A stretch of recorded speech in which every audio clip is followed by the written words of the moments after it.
Hello and welcome to a new video. Yuvasathi প্রকল্প তার যে অনলাইন অ্যাপ্লিকেশন তার সময় কিন্তু পরিবর্তন হয়ে গেল। আগে 24/7 ছিল ব্যাপারটা, কিন্তু এই মুহূর্তে যে আপডেট অফিসিয়াল ওয়েবসাইটে সেখানে কিন্তু অনেকটা পরিবর্তন লক্ষ্য করা গেছে। তো কী সেই পরিবর্তন এই ভিডিওর মাধ্যমে আপনারা জানতে পারবেন।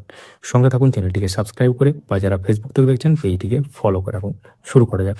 তো এক্ষেত্রে যে ব্যাপারটা হয়েছে, আগে আপনারা যখন খুশি সেটা অ্যাপ্লাই করতে পারতেন, এবং বাই দ্য ওয়ে আমরা বলে রাখি এই মুহূর্তে যেটা আপডেট সেটা হচ্ছে আগামী 26শে ফেব্রুয়ারি পর্যন্ত এটা আছে। অনলাইন হোক বা ক্যাম্পে গিয়ে হোক, লাস্ট ডেট বা ডেডলাইন হচ্ছে 26শে ফেব্রুয়ারি।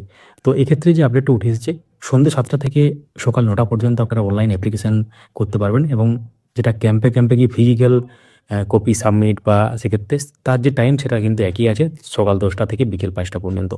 তো অনেকেই জিজ্ঞাসা করছিলেন এটা নিয়ে আপডেট কী আছে, তো শর্ট অ্যান্ড সিম্পলভাবে আমরা শেয়ার করলাম। এর আগেও দেখেছেন যে অনলাইন অ্যাপ্লিকেশনে কিছু পার্থক্য বা ডিফারেন্স করা হয়েছিল বা কিছু চেঞ্জ করা হয়েছিল।